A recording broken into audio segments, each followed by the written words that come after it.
Hello and welcome to Jacob and Me. I'm Brendan or Shoddy, but that's not what's important here. What's important here is Jacob. Hello. Hello, I'm Jacob, and the topic today will be board games.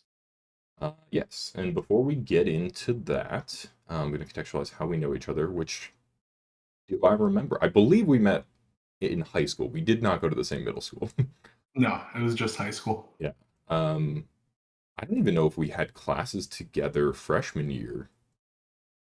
I want to say it was sophomore year biology Yeah, that we really met each other. that's what I think as well. Yeah. So, um, 2011, so 11 years ish. Mhm. And then the senior year would be when we associated the most together, I would say, because of like physics class in particular, Mhm. um, which was just a group of us kind of dicking around the whole time. Sometimes a nightmare, sometimes it was all right. Yeah, it was a very fun group in the Yeah, class, but the class kind of sucked. yeah, yeah. But yeah, so board games. This is I mean this is a thing I believe both of us have been doing for years on end now. I think we have maybe played board games together once as well at Alex Apartian's house, maybe. Been a long Yeah, while, well, but yeah. it sounds great. I remember maybe Dungeons and Dragons once. Um, I've never played D&D, so it wouldn't be that. But yeah, I don't. We've maybe done it at Alex's house. So yeah, I guess the first and easiest question is like, do you recall what your first foray into board games would be? Not obviously not like Monopoly or Life, like the stuff you play as a family, but like when you first deliberately were like, I'm gonna try board games. so I would say my first board game outside of the classics, Monopoly, Clue, was Munchkin, actually, which is a card game, but it falls under that board game umbrella, in my opinion. Yeah, Really good game, really fun back in the day. Today, I don't play it as often because I feel like there's a lot of randomness and it's a race to level 9 and then you just pick on each other. yeah. But it's pretty fun. It's a good time, a lot of expansions. That was probably my first one, and that was maybe younger, sometime in high school, maybe. That might be the game we played together at Alex, because that is also my first board game. And I remember playing it a lot with Alex. Um, yeah, that's definitely my first as well. I think I saw the original Munchkin in a video. Maybe Will Wheaton doing whatever that show was called on Geeks and Sundry. Mhm. And then I bought Zombie Munchkin. I played that Mm. a fair bit, and I think Alex had Super Munchkin, maybe one of those. I have the original zombie and pirate Munchkin. I did not know Pirate I Munchkin think was a thing. there is a lot of Munchkin out there, lot to be Yeah. played. If I was going not card game, I believe my first would be Betrayal at House on the Hill or Catan. One of those. Oh yeah, I forgot about Catan. That might no, I definitely played Munchkin first, but Catan would be my next board game, and then honestly, I think Betrayal came after that too. Yeah. It's interesting that you say you don't play Munchkin as much anymore, but you still like it. You think it's fun. Because I've swung the other way. I do not ever want to play Munchkin again at this point because for largely the same reasons that you've listed, and it's just like every Munchkin game, despite being random and different, it feels the same. Like every time you Mhm. play it. Um, yeah, I don't know. It doesn't do it for me anymore. Like I would rather, especially because it's not as short as other card games end up being. Mhm. So I would rather, invest my time in something else. Yeah, no, I totally get that. Betrayal, however, is the opposite way. Betrayal is one of my favorite board games still. I love Betrayal. I really like using Betrayal to introduce other people into board games. I feel like it's a pretty straightforward game. It's fun. It appeals to a lot of people. Tons of replayability. I'm sure I haven't seen more than half of the haunts. Yeah. Plus, there's those good expansions, Widow's Walk, and there's a D&D version actually, which is pretty Yeah, cool. Betrayal at Baldur's Gate. Hmm. Yeah, I have those as well. Yeah, Betrayal's really good for introduction, especially because it's so quick to set up, and it's still a little overwhelming with like the stats wheel and everything, but um, easily explained, very easily set up, and you can just kind of get into it. Which I feel setup is uh, the death knell of getting people into board games. If you have to sit there and be like, okay, we're gonna have a 30-minute treatise where I explain to you how this board game's gonna work and all the mechanics you need to know. Like that's a thing that we run into because I play board games every weekend or as near as with Julia and her husband and some of their friends here, and yeah, like we actively are interested in trying board games, but still sometimes it's like you do the setup and it's like, oh fuck, this is gonna take so long to explain how this is gonna work. Hmm. With new people, like you can't do that. That's not gonna work like most of the time anyway. Hmm. No, I totally, yeah, right there with you. Um, One of my new games I like to play a lot. It's called Gloomhaven. You may have heard of it. So much setup there. You Yes. have to have a dedicated group, and that's kind of how the game plays out too, because it's one of those legacy style Yeah. games. But that's not one that you're getting a new group together on, and it's a couple. It's an hour or two of explanation of stats, and you can jump into a scenario, but it's a little confusing. Yeah, we Tom got Gloomhaven for his birthday, and we've tried to play it once, where Angel had to go somewhere at 9, and we were like, we ate dinner, and it was like 7:30, and we're like, maybe if we do the introductory session, uh, we can get into it and like do the first one real quick and be done. And it's like after looking through the rules and getting to an understanding point and setting up the introductory session, it's like we had like 20 minutes or something, and we like got through the first room, and they're like, no, well, we got to pack it away and leave. So we haven't touched it since. I do want to go back to it because it is a cool game. I mean, it's essentially like a D&D light adventuring Mhm. party type thing. So, and the class system's kind of cool in it. You unlock Mm. classes based on what you do. Yeah, a lot of goodies in that game. I like there's some random generation too. Once you get far enough into it, but um, I like that every time I open it. Yeah, I've probably played a dozen or so times. Um, I'm learning something new every time. Every time I look at a new rule, I'm like, well, we've been doing this wrong 11 times. Let's change that. We run into that a lot, unfortunately, where it's like, yes, we're doing this wrong, and then like it's always like not a fight at the table, but you have to sort of balance it of like, do we start doing it right now, or do we Mhm. finish out this one playing it wrong to be consistent, and then remember to play it right next time? Which is usually the way we go. We're like, okay, let's be consistently wrong, and then next time fix it. That's how I usually play it too, because at that point you're already committed to it. You don't want to change it up too Yeah, much. and you don't want to fuck someone over who like, if somebody did something wrong advantageously, and then somebody else wants to do it, and it's like, well, now we know, so no. Mhm. Um, yeah, that definitely sucks. Um, I don't recall if you said, did you say specifically what is your favorite board game now, or do you have a favorite or a couple favorites? Hmm. I would say Gloomhaven is up there as one of my favorite, like one of the best experiences I've had playing board games. Hmm. Some of my other favorites, Sentinels of the Multiverse. It's kind of a comic book card game where there's this developed universe like Marvel or DC, um, and you get a pre-built deck, and you're like playing as a hero. You're trying to take down a villain in an environment, and all those factors come into play. So the villain has their own deck, the environment has a deck, and that kind of affects how the game is played. That sounds cool. I've There's never heard of that. many. It's really fun. Good bit of content with that one. Don't play it as much these days. It's co-op, up to 4 people. It's pretty good. Let's see, a recent one that we got.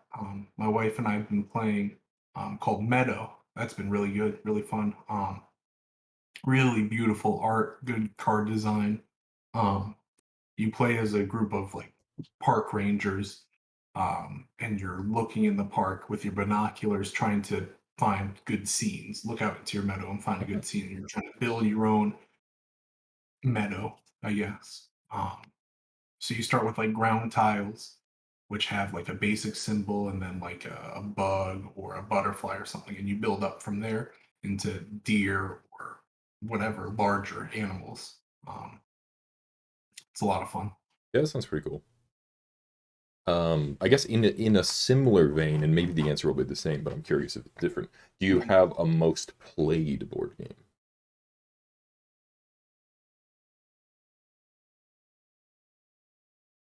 By number of plays, I would say maybe Betrayal is probably up there. Um, there's another game called Spyfall. Um, it's a hidden role game. So you get like a bag of cards and in a map.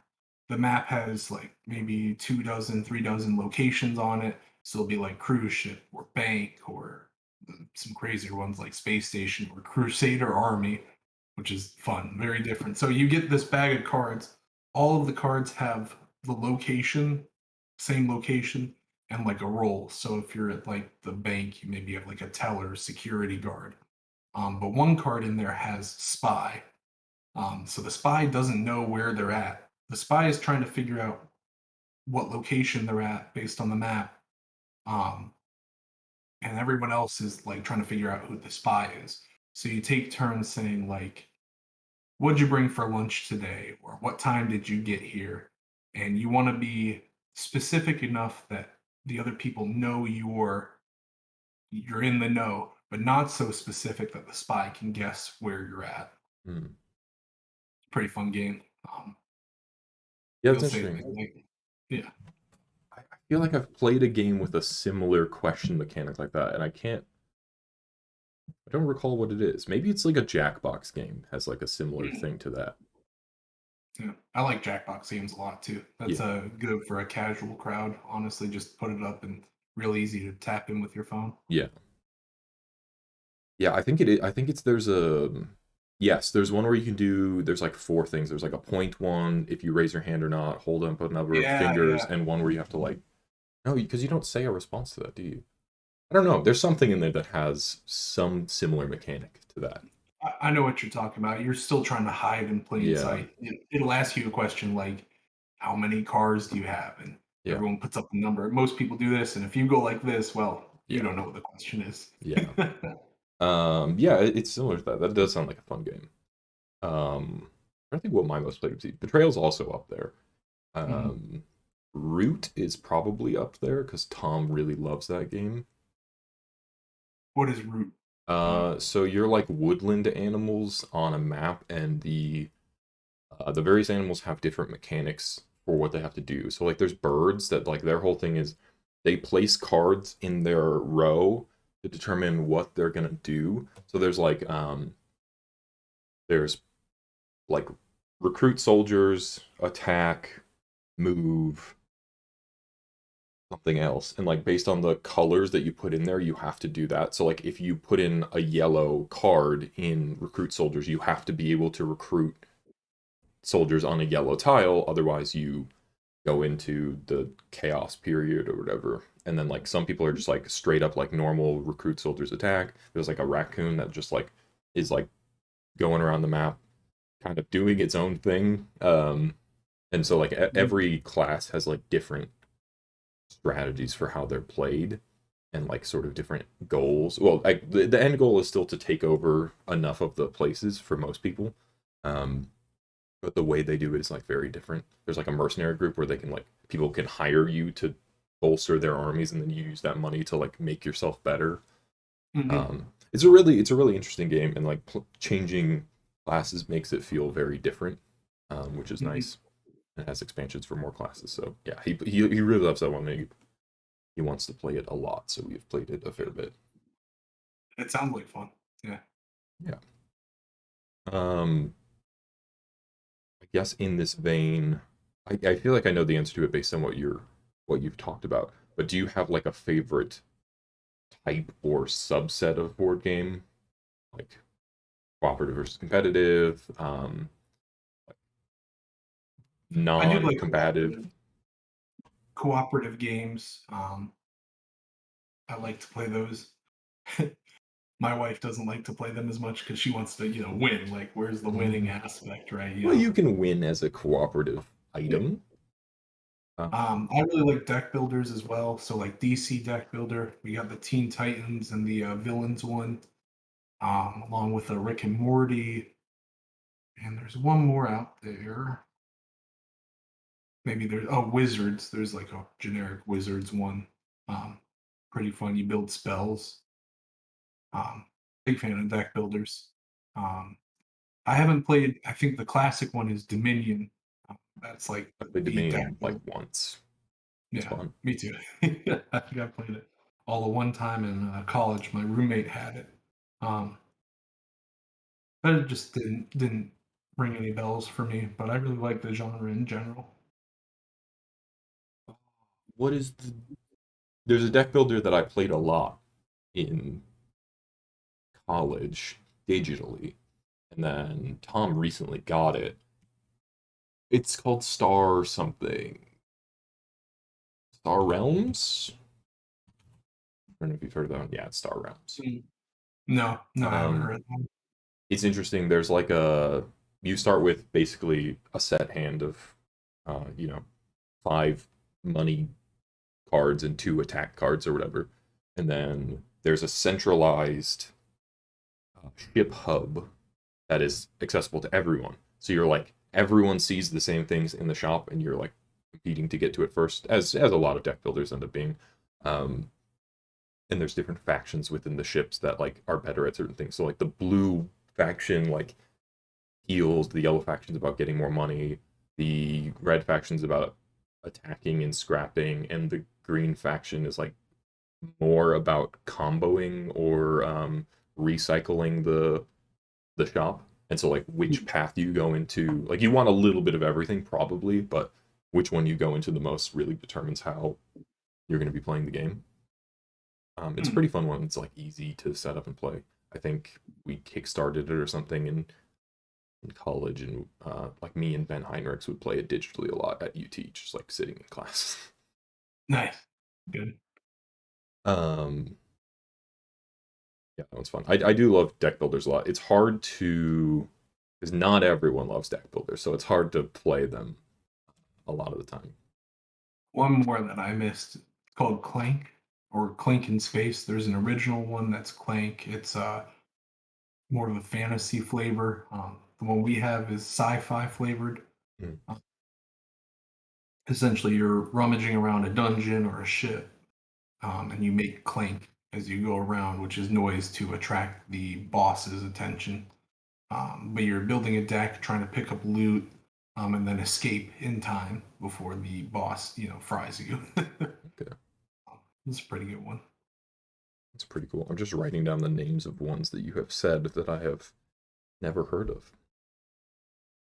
Um, do you have any examples of like novel mechanics in games you were really interested in, even if the game itself wasn't as interesting?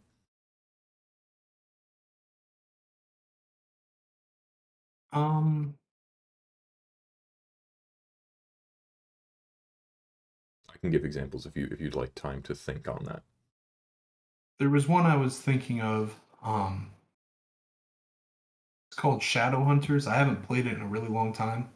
They had it in my college um, board game club. Shadowhunters. It was cool. The premise, there were three teams, or really two teams. There's the shadows and the hunters, the bad guys and the good guys. And then there was a team of neutrals, which kind of had their own objectives to complete. And the neutrals could win regardless of if the good guys or the bad guys won. Some of the neutrals wanted to be like the first one to die, or they wanted the character on the right to die, or they wanted to have a certain number of items or specific items. I thought it was cool that, and it was a hidden role playing, hidden game, so you didn't know who was who, and you kind of had to suss it out. Like, do you attack him because you're a bad guy or because you're wanting that person to die? Mhm. Either way, that was a pretty cool one. And the way they hid the health, because there was health everyone started at 0 health and then worked their way up like a spiral until you hit like a certain like threshold. So at 12 health or 12 hits, you'd be like, "Oh, did you die?" Nope. All right, you're not that character, and so somebody Oh, else is that character. I thought that was pretty a unique way to track health like that. yeah, that's interesting. Um, yeah, I'd be interested to play the one because it sounds a little bit like Mafia, Werewolf, Down to Salem, those types of things, with some interesting mechanics starting. Yeah, that's cool. Um, one board game I have that this is quite a simple thing that they added, but I think it is like it's really nice. Uh, just in the game. Have you heard of Who Goes There? No. So originally there's a novel called Who Goes There, which The Thing is based off of, most famously the 1982 John Carpenter horror movie, The Thing. Yeah, yeah. So this board game is based on the novel of the same name. So you're at an Arctic base trying to survive, and there is an alien infection. And as you're going about doing things, there's these vulnerability cards. So if you're attacked or you're caught outside without food or whatever, like certain things, you'll have to draw a vulnerability card and keep it hidden. And once a vulnerability card has been drawn by someone and they have a chance to possibly be the thing, anytime you interact with that person, there's these little clickers that start in the neutral position and you can click them up or down to show a vulnerability spot or a green spot. And when you now interact with that person ever, they have to show you their clicker, like they pass it to you, face down so the rest of the game can't see it. And you look at it to see where it is. So if they're the thing, they can decide to infect you or Hmm. show it green and you're safe. Or if they're not infected, obviously they just show it green. And Mhm. it's like it's a nice way to get around that sort of like how do you do this stealth thing without showing everyone? So everyone just has this clicker that you can click and it allows you to choose to infect them or not. And it's like a very simple solve for what would otherwise be a very annoying problem sitting at a table with people. Yeah. So I really like that.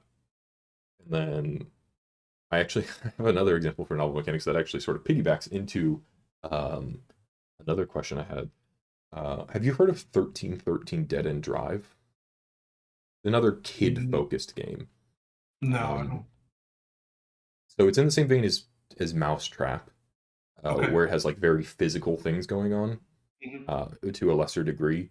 You are playing as family members where the wealthy patriarch or matriarch, I don't remember what it is, of the family has died, and you have all Mhm. arrived at this mansion to get your inheritance.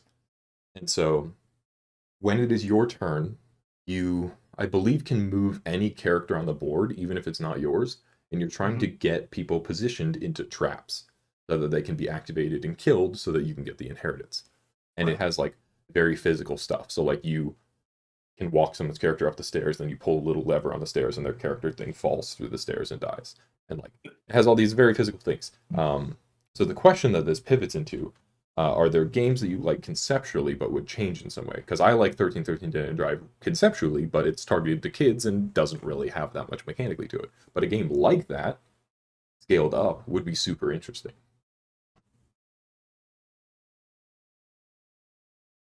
Hmm. I would have to think on that a bit,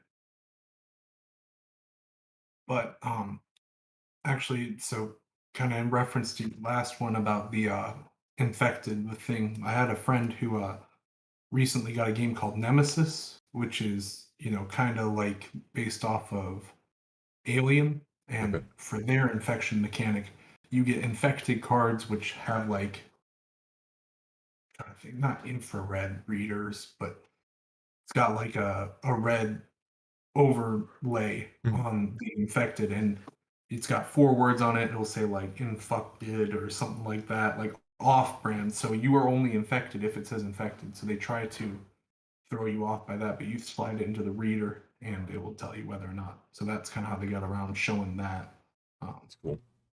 on the table. Similar concept. I'll look into that game Um, as well. That sounds interesting. I have another game conceptually I like that I would change while you think on it. Have you played Pandemic? yeah, yeah. Pandemic is a very interesting idea for a game. However, I think in execution, it's bad because it ends up with like the one person who knows how to play the game sort of running the table. And like Hmm. as a cooperative game, it sucks to be someone new who's playing Pandemic because it's just like you're just being told what to do, and it like you can't even like you could push back against it, but like they're probably the objectively right move. Hmm. Like there's not a whole lot of variance in what you need to do in Pandemic. Um, and I forget what the solve we said was. We had some idea where we would change things so that there was less of an objectively correct move, and as a result, you could put some variance in it. Because yeah, Pandemic is definitely like a game that I like conceptually, but it is a bummer to play because it's just kind of like Hmm. there's a right move to do here, and I don't want to be quarterbacking you, telling you Right. what you need to Yeah. do. So yeah, that's another early board game I played. Haven't played in a long time because it's just like yeah, well, Have you played the legacy version of it, where it's kind of like ongoing? no, I have not. Um, Wait, so each what do you mean by ongoing? so each round of Pandemic that you play is like a different month. So you start in January, and then what happens in that first game affects the next game. You kind of play like Oh, persistent characters, interesting. um, I have not played that. kind of like not like Gloomhaven. That's kind of, but you maintain like your past games' actions affect the future games.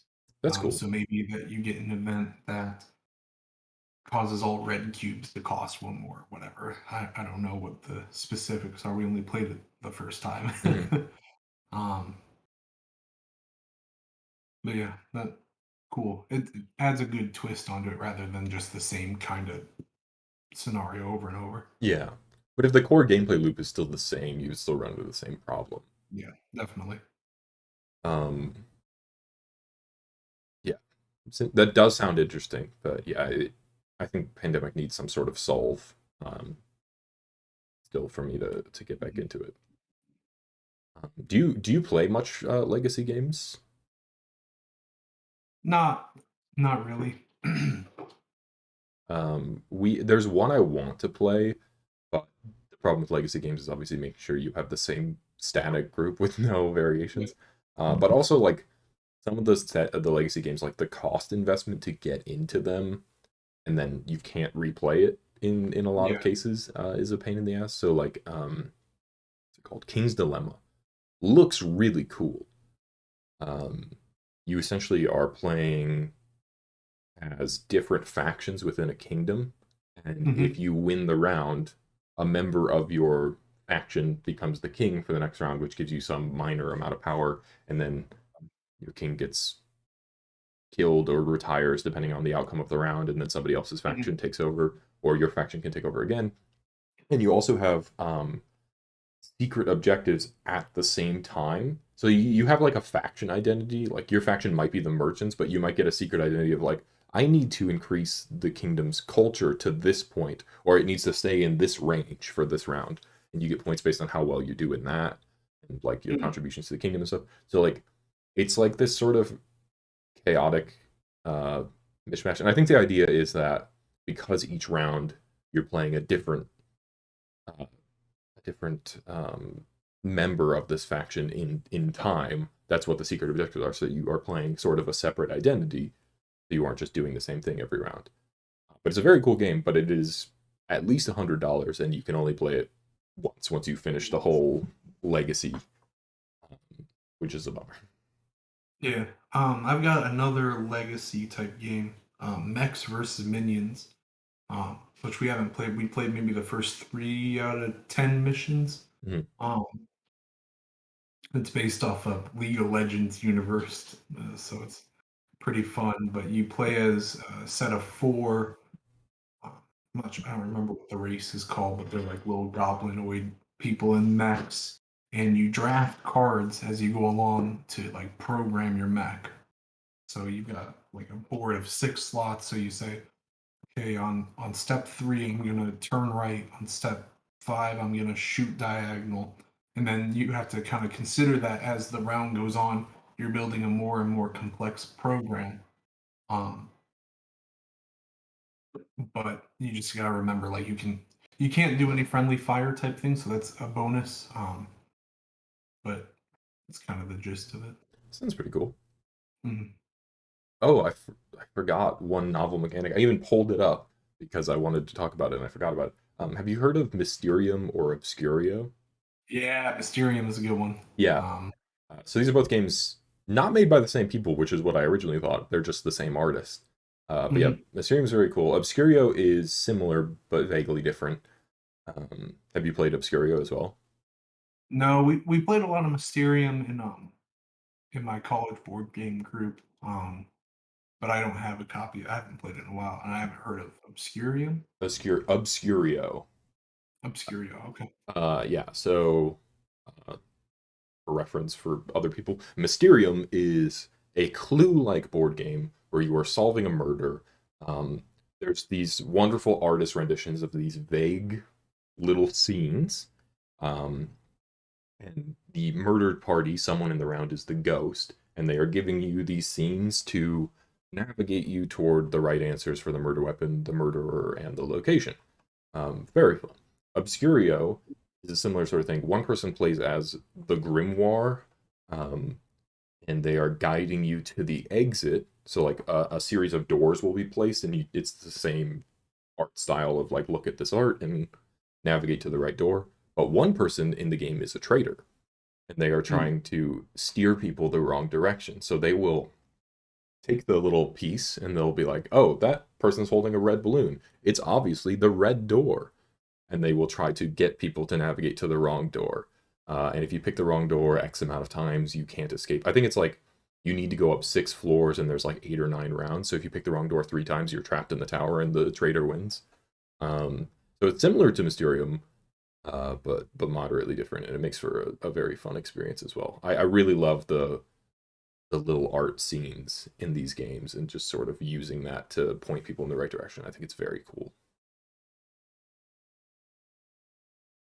I wonder if they've made another one since they're Xavier Collette is the artist for both of those games.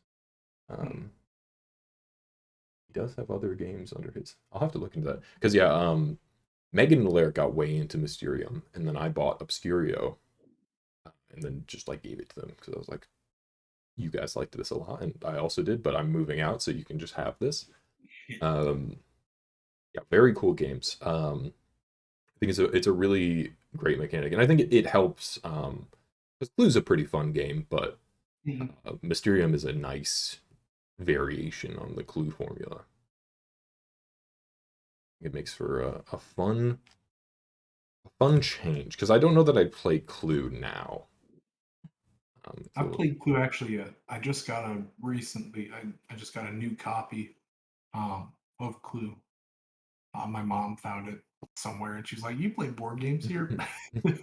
So we played it a couple times. It's pretty fun, um, but it does get a little formulaic, maybe. yeah, Where you just okay, well, I have these cards. I'm going to run this scenario, this scenario, and this scenario. And, okay. yeah. Um, yeah, Clue's one of the games that I had as a kid that we would play a bit. Um, Now I'm a little clued out, I think, more than anything. We also had the Jumanji board game as a kid, which I, Hmm. I wish was a cooler board game than it is. I'm glad to see you escaped, though. That was good. Yeah, yeah, I got out. I would love it if somebody made uh, a Jumanji leveraging uh, technology to be more like the board game. I mean, obviously you can't suck people into a jungle or summon animals or anything like that, but like even just like magnetism moving around the board game or moving around the board and stuff, or even just if it was wooden in the style of the movie, because it was just a normal board game with shitty plastic pieces, and then you drew a card every time you made a move, and it's like, ah, this is something, I guess. Mhm. Um, yeah, that and Zathura also is a very cool board game design. I don't know if you saw Mhm. that movie as well. It's familiar, yeah. Um, yeah, that's the sequel to Jumanji. Mhm. Um, the original sequel to Jumanji, I should say. Um, uh, yeah, like in the movie, they have this like very cool design for it. It's like this all metal um, game that has the spaceships on tracks. So when you press something, like you press the roll button, you don't actually roll dice, and it like spins a Hmm. dial, and it knows what the dial is, and it like moves the spaceship around the track. And it's like a very cool design that could be Hmm. feasibly done with um, fairly limited technology, obviously complex gear mechanisms inside. Maybe not then, but now somebody can do it. Yeah, and like spit out a card, and then it did the magic bullshit of transporting you into space and summoning monsters and stuff like that. But other than Right. that part, you could do it. Um, but yeah, I don't know. I guess in that vein, do you have an ideal board game of something you've either seen in media or something like you've thought about that I would love a board game in this style, like a real Jumanji, for example? Hmm. I guess board games aren't super popular in media. You don't see a lot of people inventing whole cloth board games for media, but Right. No, in college, my senior year, I actually took a board game and leadership class where every week we would have to play a board game. The advisor for the board game club was teaching the class. But every week we would play a new board game and then analyze it. And in that class, one of our last assignments, one of the big projects was to design our own board game. And I always thought it would be cool to take that design and do something with it. So it was myself and then two other people who were also members of the academic team. So like Jeopardy or whatever. mm, That's what we would do, like kind of challenge questions. Um, so we tried to make a board game based off of that, where you would go around and recruit students who are like, this student's really good at science and this one's good at history, and kind of like build a team, and then they would have like packets of questions that they could answer, and you would try to just have your team be either the most well-rounded so they could scoop up as many questions as they could, or maybe you just focus on science or history or literature, whatever it was. I thought that was a pretty cool concept. yeah, that sounds um, interesting. What is the mechanic for answering a question? Like, is it like this student's good at science, they have an 80% chance of getting a science question right, and you like roll a die or something? I don't even know if we developed it that far. I Okay. think it said we had like score of 1 to 5, and if your character has the higher score, they know the answer to the question. Okay. But I think percentage or rolling dice would work better rather than just like, well, that character sniped all up 3 of the 5-star students, so that's it for the game. Right. Because yeah, otherwise there's no reason to stack your group with the same category, right? You just take the Like, best of whatever. But if it's like you have five science people ranging from various skills, you have a different probabilistic chance to get the question. mhm. Um, yeah, that's an interesting idea. I think that'd be cool to play. Um, this helps pivot into another question, I guess. This is the digital era. You could build a digital version of this board game to spec it out. Um, and that pivots into a question of, I guess, how do you feel about uh, digital board games? Are you a board game purist or I think, as with many things that happen in our lives today, digital makes things easier, but you kind of lose the human connection, the human touch. Um, I know at work when we were meeting online, I was not paying as much attention. I know when I'm playing board games online, when I'm playing games online with friends, I am not as engaged as in the moment as I would be if we were all together at the same table. That being said, I told you I played Gloomhaven a decent bit. My one friend, one of the friends that played with me, he is now far away. He went to Europe for a few months and now he is resettled somewhere else in the US away from here. So digital is ideal for groups that are no longer close together, so that they can continue to play games or whatever. So yeah, no, I'm definitely not a board game purist. I do, I like being together with people, but digital makes things a lot easier. And that way, if I'm feeling lazy and I don't want to drive over to my friend's house, I'm like, I can just play online, right?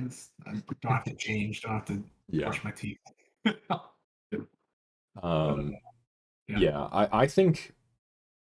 I think there are some games I ideally would like playing in person. I think some games are more suited to the digital medium. Mhm. However, like, have you played Terraforming Mars? I have. Yeah. Um, so Figured. like, I think for the game it is not that it's not a fun game, but for the setup you do, for me, it's not worth it to play Mhm. physically. However, digitally, you don't have to do that setup. So like the barrier of entry is lower. So I'll happily play Terraforming Mars digitally. Mhm. And I think that's true of like a few games, particularly where setup is long. It's like if something's going to automate this for me, I'm more likely to want to play it than I am if I have to sit there for 30 minutes putting everything in the right spot. I think that could be said for Gloomhaven too, because there are a lot of decks to manage. There's a lot Yeah, of things going on, a lot of, and then you don't have to worry about the rules either. You just no, I play this card, and the game will take care of it for me. yeah. Um, the only thing that sucks is like you can't house rule then, which is Yeah, necessary for some games. Not always, but I was thinking that too. There's no more wiggle room. Like yeah. I know Gloomhaven is a tough game. You can very easily lose, and there have been a few times where it just sucks to spend an hour and a half, 2 hours on a scenario, like a boss or whatever, and then, oh man, he had one hit point, and then you just tip his character over. Wow, we got him. Good, Yeah. good wins. Because time is limited, especially these days. So to spend an hour and a half on that round and then lose, and then come back and do another hour and a half for the same thing, kind of sucks. So Yeah. being able to push past that is nice. Yeah. Um, for sure. And also on the note of the like people being far apart thing, Mysterium also has a really solid digital version, and because it's a nice entry board game, like it's pretty easy to explain people the gist of Mysterium. Like it makes for a good introduction as well for a digital space of like, maybe someone hasn't played a lot of board games and you can just have them boot up the Mysterium app and play Mysterium with you. Which I think is another nice thing with certain digital board games is it makes for a good introductory thing because it is sometimes hard to get people to want to play board games if they're not someone who already plays board games because they kind of see it as a either too much time or too complex or not gonna be fun, and so like you can trick them into playing board games digitally, and they'll And think then it's a once they're video in, they're game. trapped, Yeah, right? You know. yeah. And then you can spring it on like, ha, this was a board game. Now you have to buy it because you liked it so much. Yeah. Um, yeah, That that's a game I mentioned earlier, Spyfall, where you're trying to figure out who the spy is, that works really well digitally because you can have it on your phone mhm. and you have the list of all the locations on your phone. So rather than because when you're playing it in person, the spy is always going to be kind of like, "What's that? Yeah, Where's the places?" Everyone's looking at their phones, um, so that makes it a little easier for the spy to hide. yeah. Um, another board game I wish was digital because we've only played it once because it is in the same vein of Gloomhaven of being long setup and a very hard game. Mhm. Uh, During my era of kickstarting board games, which I kickstarted a number of, I got a game called Deep Madness, and I kickstarted it at a relatively high level, so I got a lot of boxes with it. I got a lot of expansions and extra shit. Um, uh, I mentioned before we started recording, I had a shelving unit in my old apartment in the closet. It was built in. One shelf was just Deep Madness boxes, because I had a lot. And Mhm. this game is it's similar to Gloomhaven. There's labeled tiles of like this is A6, and it's like connect A6 to H3, and like it's very much like Gloomhaven where the tiles are general focused enough that you can build a different layout with the same tiles because they're just sort of vague notions in the theme. Mhm. Deep Menace takes place in a submarine base, so it's like a lot of hallways and sub doors and stuff. And like you set up all the doors in the hallways and all the bullshit, and you place the monsters, and the monsters basically get a summoning round. And so like the basic monster will start with like three of it on the board, and there's like 10 of it in reserve. And if you ever have to place more than 10, the base has been overwhelmed and you lose. So Mhm. I got this game on Kickstarter, finally convinced him to play it. Uh, Spent like an hour punching everything out of the cardboard and setting everything up and getting it ready. And then we lost on turn two. Uh, we got overwhelmed and lost on turn two. So we're like, okay, well, we're going to pretend that didn't happen and we're going to push forward. And then we lost again on turn three. And we're like, we're going to keep going because this was a long setup. And then we lost again on turn five. And we're like, okay, fuck. Because, like, Mhm. one thing we didn't realize is, like, we had mixed the expansion stuff in and we were playing on essentially a harder difficulty already. Mhm. Um, but, like, all the monsters spawned on the opposite side of the sub base. So to have a chance to survive in that turn two, we would have had to rush over all the way across the map and kill two monsters in Mhm. one turn. Otherwise, we like it just You the way sink it them in. worked. We got fucked. And they have not wanted to play it since. So it just had all these boxes that are just like, well, fuck. Um, but if it was, digital setup, it would be easier to convince them to do it. We don't do board game night at my place anymore, so I can't even like pre-set it up if we agree Mhm. to it because I'm going to their place, which is a bummer. It is a cool idea for a game. It just is brutal and nobody wants to play anymore. Um, it's a game I think specifically built around six people as well. So if you're playing a three-person game, it literally says in the instructions everyone should be controlling two characters because Mhm. otherwise you will just get overrun and lose. Which is interesting. Um, I guess in that vein, did you have a Kickstarter era, or do you have any particular feelings about the rise of Kickstarter board games or anything? I thought I did have one, but now that I'm thinking, I don't know where it landed. Oh no, I it's called Blame Space. It's a hidden role playing game. Um, you're all on a spaceship. I don't think I even played it. I think I have two copies of it based on how I kickstarted it, and I opened it one time. And I was like, I'll get to it, and then never got to it. But no, I think Kickstarter is great for board games in general. It allows more people to kind of do their own thing, right? It's a little more independence, a little more creative freedom. Definitely nothing wrong with it. Sometimes you see those bad stories where people will back a game and then it'll kind of crap out, but it's just what it is. Yeah, I have um I have one board game I still haven't received, despite Mhm. backing it um, years ago now, probably 4 years ago. I should probably email them about that. I either like pulled up my Kickstarter page and like, oh, I still haven't received this one. Um, but yeah, I have a few that were like uh, we've just never played, like because we were doing board game night every week, and so I got into this thing of like I would look in Kickstarter and say, oh, this one seems kind of cool, and I would kickstart them. Who Goes There was one that I kickstarted that I mentioned earlier. Um, the one we haven't played is actually like a pseudo tabletop RPG. Like it comes with a big book of like scenarios, and you do essentially like a campaign. It's called Sins, but we haven't played it, so I don't know if it's good. Uh, but yeah, I have probably 20 to 30 games that I've kickstarted. We've played most of them, to be fair, but not all of them. But most of them we've only played once because we'd get really excited to try a game. We're like, okay, well, now that we've tried it, we'll come back to it. And then it would take so long that we'd forget how to play the game.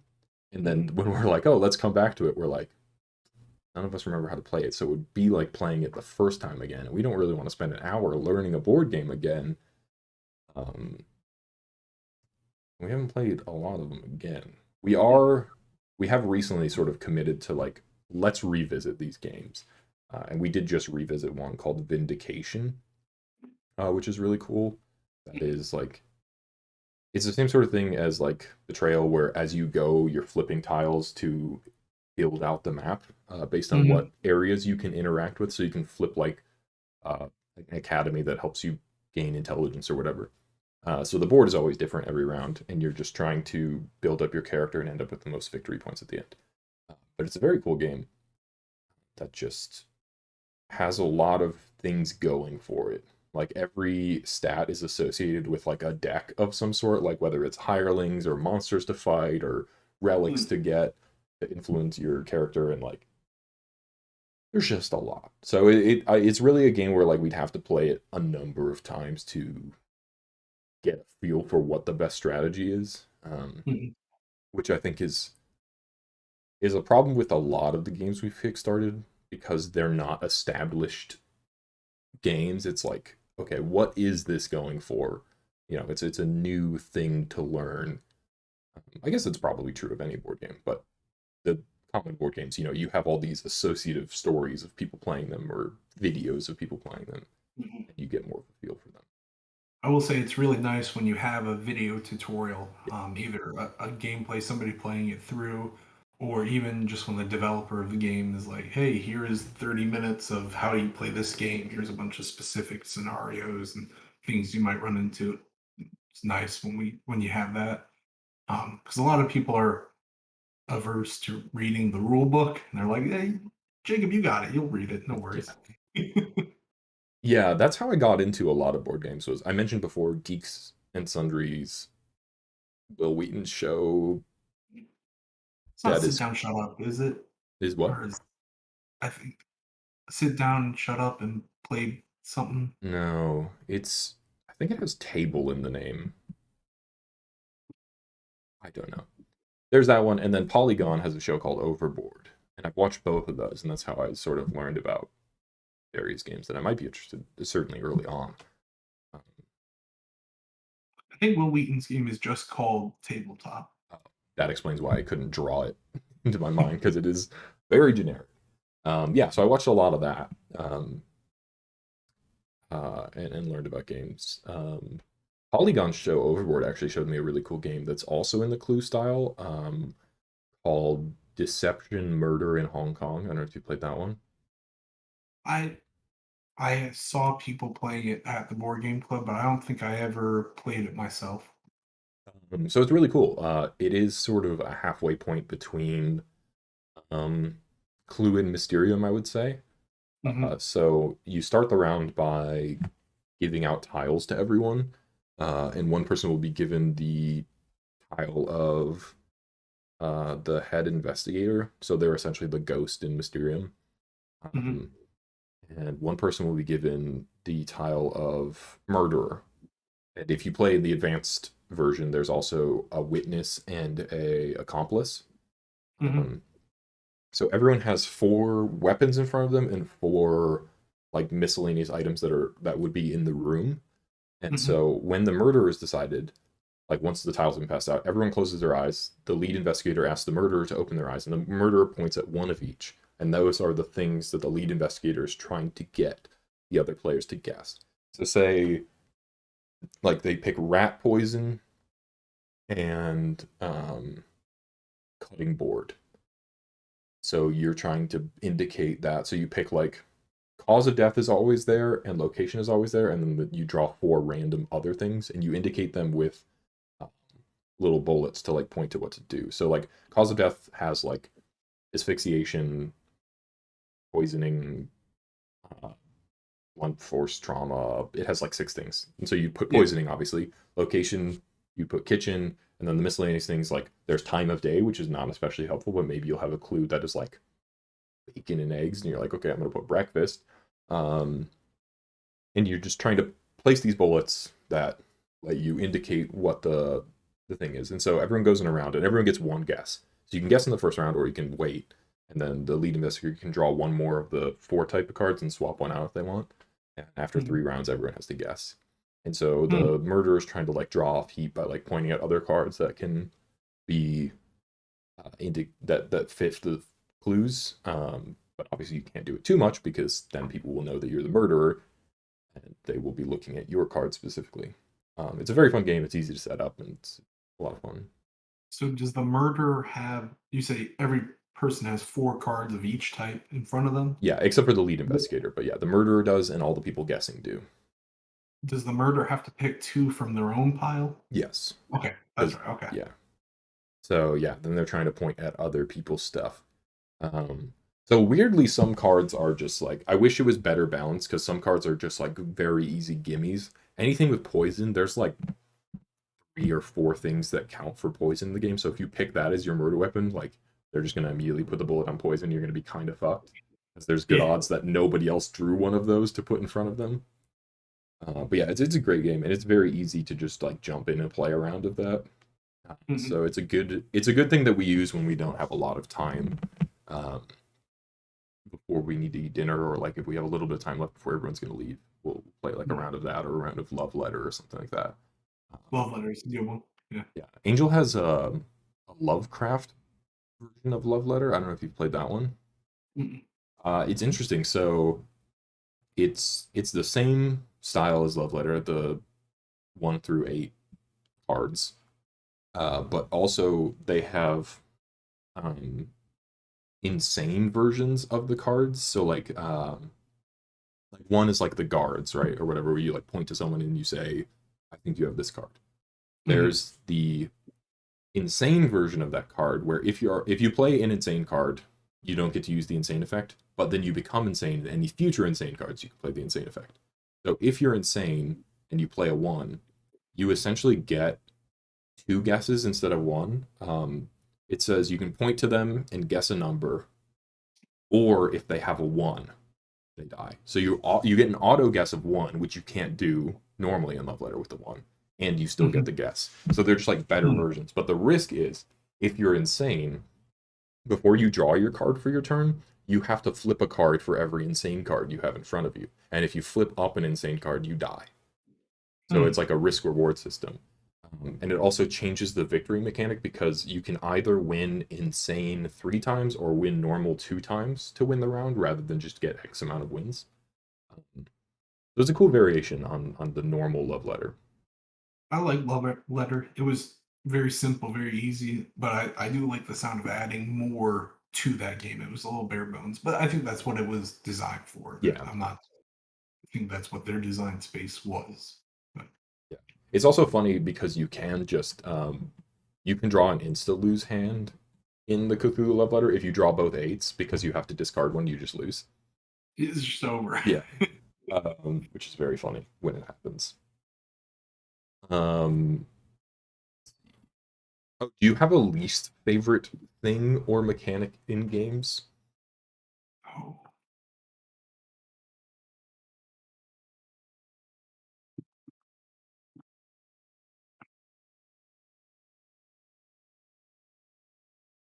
least favorite. Trying to think if there is a game that is recommended that I just am like, you should play that. But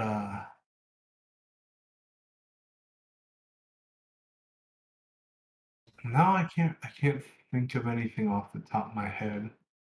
Um, For me, I don't like overtly competitive games, like where uh, fighting is the whole focus of the game. Because mm, I'm more I like to sit back and plot and silently build up in the background. And like overtly competitive games, I feel like I become a target of ire and start mm, getting beat up and then lose the game. Um, to so much so that I have adopted this identity when I play these games. I tell everyone at the table point blank, like, if you are the first to attack me, I will pivot all of my resources to destroying you. That will be my focal point for the rest of the game. And that is my sort of shield against being attacked for as long as it lasts. so I guess I don't like when like I guess in Catan for an easy example, or well, in any game where you have a character that's in last place or is out early, and then you've got another 45 minutes or however long of that game, and that person is either in last place and they know, I mean, there's just no chance of them winning, so they're not having a good time, or there's no positive way for them to contribute for the rest, so they're just kind of along for the ride. I know there's a version of like Werewolf that addresses this with the first player out gets to be the ghost and they can start giving hints. Oh, interesting. Um, but in general, I like when there's like some comeback mechanics or just some way that the person in last place doesn't just kind of sit Yeah, and for sure. spin. Yeah. Um, that actually that pivots to something else, which is board games that are popular but you have issues with or don't like. Catan is one of those for me. I think Yeah, I don't Catan like is poorly designed. I know that it's like baby's first board game, like it's everyone's first or near as first that they play, and people love Catan. I think it's so poorly designed. Like you can just get fucked in Catan and then you lose. Like there's nothing you can do, and someone can just decide that you're going to lose. Like if they roll a seven, they'll put it on you every time. They'll refuse trades with you even if it's a good offer, and it's just like, what the fuck am I supposed to do? Um, and if you're playing with people that really like if you're newer and you don't know where to put your cities or if they just if the tiles lay out in a way that all of the good resources are on like if they get the 6 and the 8 and that's just it yeah, and you got nothing. Yeah, no, I yeah. hear you. Catan is a game you can't really play from behind unless someone is insanely generous to you.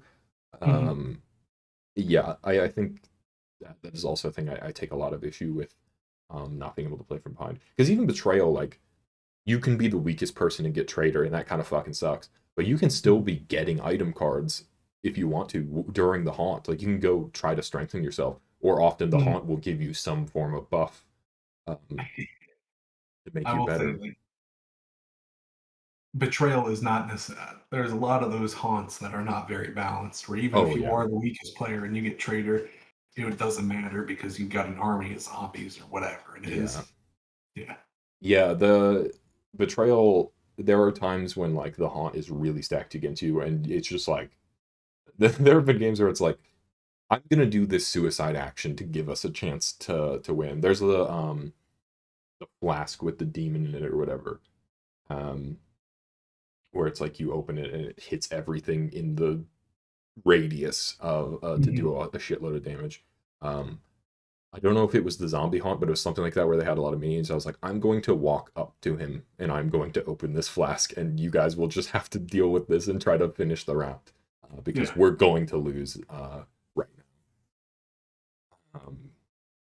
Yeah, I think being able to play from behind is super important, especially if it is you are playing with someone who is not super into board games. You don't want their first foray or like early experiences with board games to just be like, I have lost and there's nothing I can do. Um, which is a real problem because if you're introducing to someone to board games, uh, for the most part, probably you've played the game already and you have some semblance of an idea of what you need to be doing. And while you can explain the rules to someone, you can't convey all the nuances of like why this move is better at all times. And you can try to help them as you go, but like there's a certain limit to it that only comes from just like playing the game and knowing what works for you and having a feel for it. And it's not a good experience to have the first experience be like Catan, where you just get fucked and lose, or Pandemic, where they're just telling you what to do and it's not an enjoyable experience. Or Munchkin, where someone just steamrolls it and like beats you up because you got a couple levels. Like Right. um, all of the games that I've listed that I have problems with is like it's directly from experience of either seeing it happen to someone or just like recognizing that like this is happening in our game and it's like fuck, that sucks. Um, yeah, I don't understand the love of Catan. I think it's not a good board game, but everyone does love it. You're like the only other person I've talked to who is Yeah, on yeah, that level. Everyone else is really, I mean, it's not bad. I definitely enjoy it when I play it, but then I will play it once and be like, okay, well, I'm good for ever again. yes, that's how I feel as well. And it's a fine introductory board game. It's just like because it has simple mechanics and it does help you scale into other games that have build on those mechanics. It's just like it's not a great first experience if you lose. Like if you're in last place, you're that's gonna sour you on some board games that are similar to Catan that don't have the same problems. Because you just like there's no chance of fighting back. Yeah. I guess in that vein as well, do you have specific things that bring you back to a board game or like what's important for what joins your echelon of favorite board games? Like, is replayability with variance super important, like Betrayal, or is it just solid mechanics that allow for a fun experience every time? Or do you have anything specific you could pinpoint of like what makes a game amongst your favorites?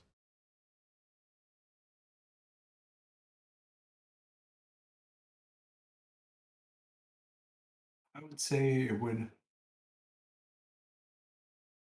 replayability is important, but replayability with different path. Mhm. That makes sense. I Yeah. mean, that's I guess that's what that means. But there's a game that Anna and I play often called Seven Wonders Duel, and there you've got like a military victory, you've got a science victory, you've got a victory points victory. It's kind of like Civ, right? Yeah. But it's nice to be able to take the game with different strats and still be able to have like a well balanced experience. Or like in deck builders, uh, for the DC deck builders, you can have a one around drawing cards, around just getting a lot of things destroyed, uh, using your same power over and over again, having a really thin deck.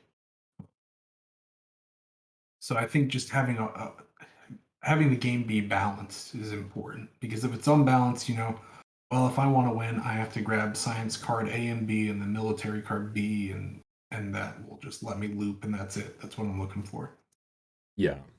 Yeah, the balance I think is important, and sometimes it sucks because that is a thing that you only get to from playing it and like house ruling it. Mhm. So I mentioned that Vindication game, which we played twice now, once 4 years ago and once a couple weeks ago. Um, and when we played a couple weeks ago, it was a very frustrating experience for me. First off, because the table sort of unanimously decided Brendan knows this game, we're gonna target him. And it's like, I don't know this game any better than Tom and Julia. They've played it the same number of times as me, and it has been the same amount of time. I have no idea what's happening here. Um, but Angel got a card that I want to remove from the board game now. Um, it was a relic that essentially said if you're near another player, which unless you upgrade your movement, everyone has the same amount of movement. So if I moved away from Angel, he could just move next to me, the same amount Oh, of moves. Um, and it says if you're next to a player, you can take one of their cubes off the board, which the cubes go in the various stats that I mentioned. There's like intelligence, courage, wisdom, whatever, all these stats, and that's how you use to do certain things on the board. So he could take one of my cubes off and place 3 of his own in that stat. So if I was hmm. trying to set something up, which you can't place a lot of cubes. So if I needed 3 cubes, I would like maybe place 1 or 2 in his category, and he would take one off and place 3 of his own, and then Yeah. be able to do the thing that I wanted to do and stop me from doing it on my turn, which I would have to like waste my next turn putting cubes back in that spot again. And he used that on me several turns in a row, and it's just like for like 4 turns I just couldn't do anything. And I was like, this is a very cool Yeah. card that definitely should exist in this game because there's no cooldown to use it, no cost to use it. He could just do it every round. And I was like, this card is fucked and needs to be removed. um, yeah, experiences like that suck. And, you know, it is a thing that, like, I liked the game, but only by playing it and experiencing that did I know that, hey, maybe this card is a little strong and we need to do something about it. Hmm. But if somebody else had that experience, they would maybe just be put off the game entirely, Right. and Right. it would remove the replayability of the game. Even if you were like, I'm going to take that card out, and they're like, nah, I still have bad vibes about this game. Fuck it. Hmm. Um, yeah, I think replayability is super important. Replayability with variance specifically. Um, I don't mind so much if a game isn't super replayable or super variable as long as it's like solidly done. Um, like I guess Love Letter is variable, but it doesn't change really. Like the Hmm. mechanic of the game doesn't change. It's just the outcome of the game changes. But it is solidly done, easy to jump into and do. And we play like a lot of Skippo as well, which is another card game. I don't know if you've heard of that one. Yeah. Yeah. Like we'll do that when we're like short on time. We're like, oh, let's do a couple rounds of Skippo, or we've started doing Uno even for a long time. Any of those easy card games that like everyone knows the mechanics and you can just jump right into them. Um, I think that is important. With complex board games, I think the variance is more important. So Betrayal is a great staple because it is so different every time. And even when you repeat the haunt, like because the structure of the house is different, you might be a different character, you might be in a different stat situation, like even repeating a haunt changes the way you go about things because the items can affect things so variably. Like you can have the gun that lets you shoot with your mind or whatever Mhm. weapon it is, or like having that flask to be able to nuke as a last resort, like being able to affect the board in that way is super useful. But yeah, I do also just like the simple ones that are like you can play this infinitely because it is so solidly done, Mhm. which is very nice. I do want to replay the Kickstarter ones I mentioned to, to see which ones can join um, the sort of tier of let's keep playing this because it is sometimes I don't think a first play of a board game, if it's everyone's first play, is a good Mhm. indication of how good a board game's going to be because you're gonna fuck stuff up. It's gonna take a while to set up. It's gonna be slow, and like it's hard to get past that barrier of like, is this a good game or are we just fucking it up repeatedly? I mentioned that game Nemesis, which was like an alien, Mhm. not knockoff, but you wake up from cryo sleep and there's a queen on board. I mean, it's pretty close. Um, but we were messing up a rule that each player was only taking one turn when really you should just be doing two actions worth and then moving on and then keep going in a circle. So I was like, this doesn't make sense because I'm just card dumping, and then the game was moving really fast, and it's like there's no way you could complete any of these objectives like this. But so yeah, we learned that for our second go round. Yeah. Yeah, there's a game. I think we played it wrong. I don't remember what we did wrong though, but it was really fun and we want to play it again. It's called the Captain is Dead. Have you heard of that one?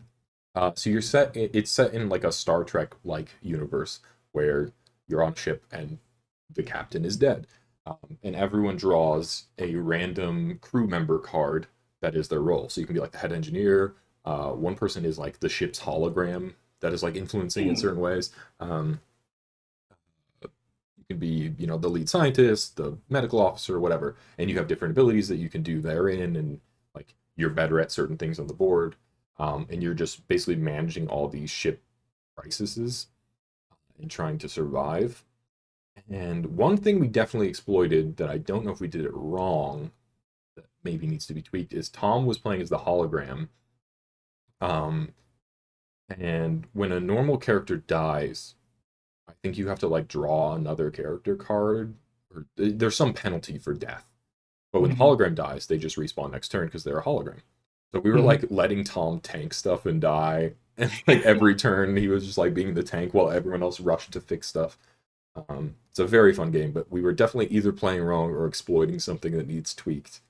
Because Hmm. we once we figured that out and got into a rhythm, it became a much easier experience of just like this is less stressful and everyone just needs to do their job and get this done. But it's a cool game. I really like role games when the roles are like well done. Hmm.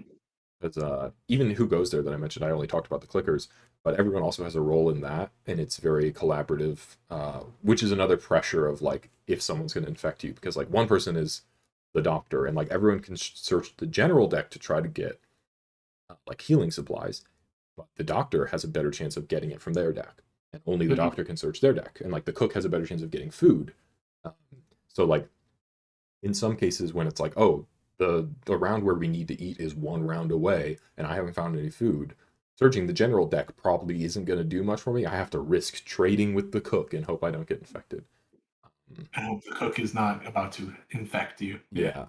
Yeah. So all that role based stuff, uh, I think, is an easy addition to a board game to add some variance and replayability, um, in a very positive way, as long as your roles are make sense and are good.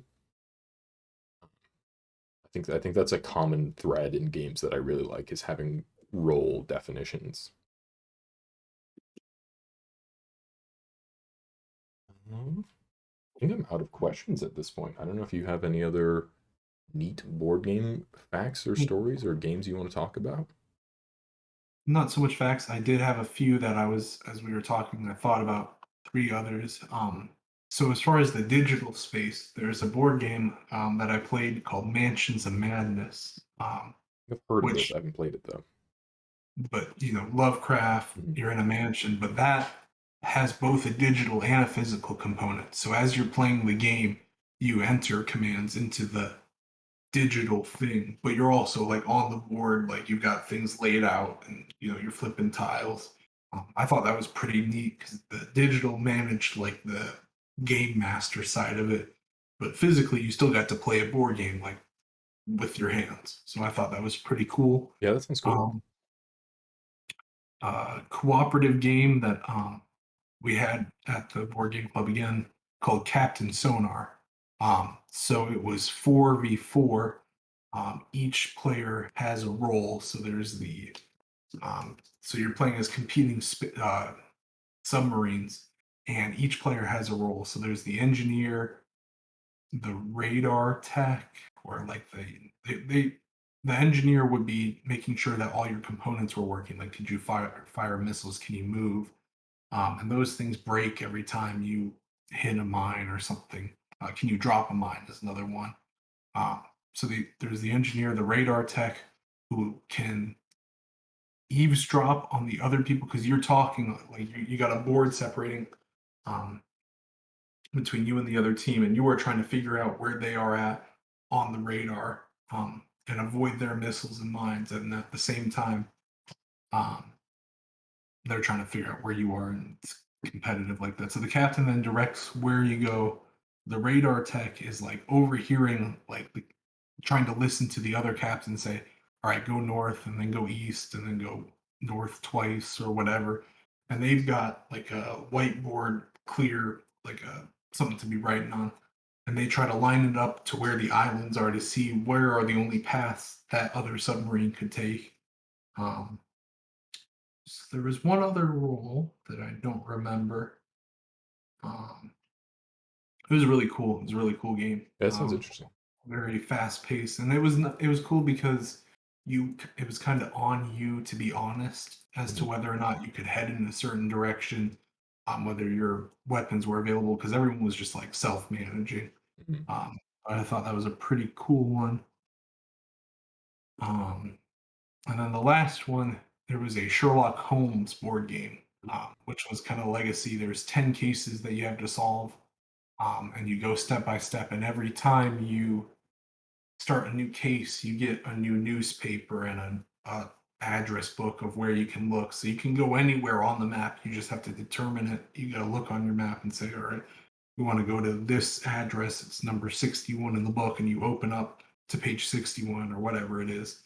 You're sitting there like, oh, Mr. Holmes, you're here, whatever it Oh, is. like a choose your But own as you, adventure kind of thing. yeah, yeah, and you're trying to, well, really, you're the whatever 211 B Baker Street, the B team. Um, Mhm. so you're trying to match Sherlock Holmes, and maybe he gets it in 4 investigations, and you get it in 8. And then Oh, there's some questions like, who had the knife? Who how did you know this? Where was the fencing tournament being held? Or whatever. There's like kind of miscellaneous details that if you're really reading the newspapers that come along with it, you can kind of pick up on it.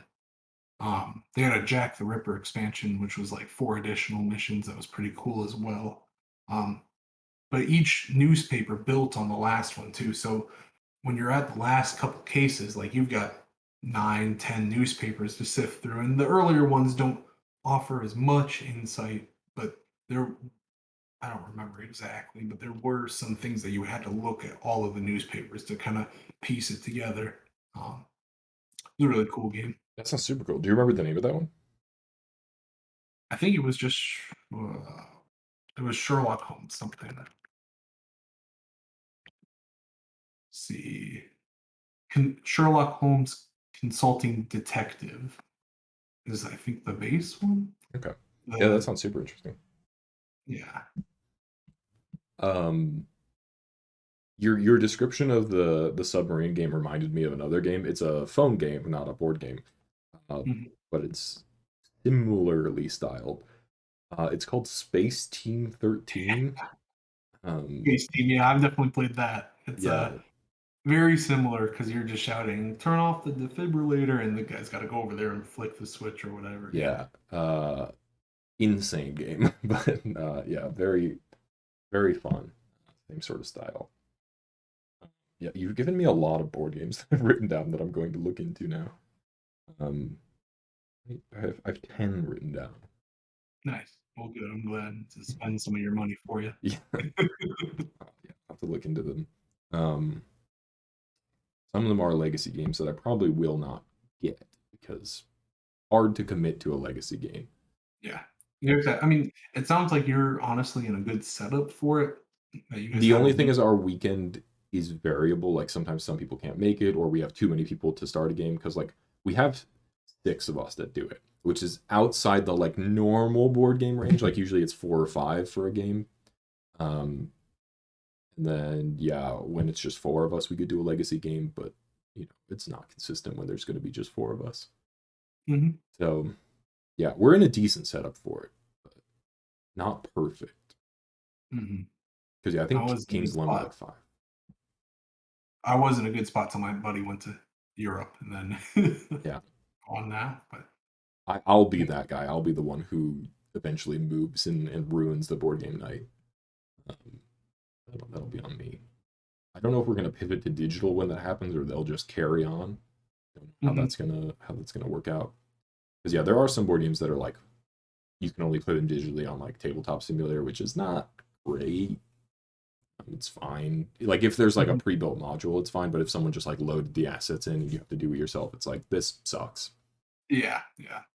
I don't have Tabletop Simulator, but I have seen it in action. Yeah. Uh, I really wanted, well, my what was I don't remember what game it was, but there was one that my buddy was telling me about that he played Tabletop Simulator in VR and it like worked pretty well. Yeah, so there's some really good ones that have like official expansions, and I think people can write scripts for some of them. So some of the community mods have like actual scripts to do stuff. Um, but yeah, some of them it is literally just like, yep, we uploaded all the assets, and you get to set up like it's at a table for yourself, and it's like, oh fuck, it is cool to play in VR. I've also done it in VR. I do like the VR games, like some of them where you can just like sit at the table, and Tabletop Simulator is one of them. Like I don't have to be worrying if I'm gonna smash my fist into something in my Mhm. room. I've kicked my cat a couple of times, Yeah. but that's his own fault for walking in front of me and just laying down. Yeah. Um yeah, it is a cool experience, but yeah, sometimes it is just like fuck you do it yourself and it's like, well, nah, it's not worth it. Yeah. Yeah, that's all I have. If you have anything else in your pocket. I think I covered all my extra ones. Yeah. Yeah. Yeah, it was a good time. We did about an hour and a half, which is usually how this goes. Hour 22 minutes. Mhm. Um thanks for coming on. Thanks for talking about board games with me. It's been fun. I really like the to hear because I have a vision of like I know what my staples are, Mhm. but it's cool to see other people what their view on it is. Yeah, I think board game groups tend to be slightly different. Like there's maybe some similar entries, but like what they really gravitate towards, I feel like every time I talk to them when I play board game, it's like, oh, you played this game a lot. I've never even heard of it. Mhm. Yeah, so it definitely is a nice way to branch out and sort of find new games to play. But yeah, so this is set up in such a way that anybody can come back on and talk about a different thing if they didn't hate the experience. I usually will put nobody has been a repeat guest so far, so I don't know why I said usually. But uh, I'm just now getting to the point where I have asked some people to be repeats now. So after some time has passed, if you think you have another topic you want to talk about, we can do this thing again or not. Either Yeah. way. Okay, I will certainly consider it. I've got some plenty of knowledge to share, Yeah. and it was fun. So I really enjoyed it. Thank you. Yeah, it's been fun like reconnecting with people because I you and I haven't talked in I mean we've talked in text on the like Mhm. um group me. We did Mhm. a game jam together, which was sort of segregated because you were just getting set up and learning it. We haven't Mhm. talked or hung out probably since a year before COVID. We went to Aaron's house one night. You and Yeah, Anna came over. yeah. So that was 3, 4 years ago. That's Time flies, man. yeah, That is crazy. I think even before that, it had probably been a number of years. yeah, probably like a year after high school or something like that. Mhm. Yeah, so this is fun to do this with people I haven't chatted with in a while. So to anybody here, thanks for watching or listening, whatever the case may be. See you next time.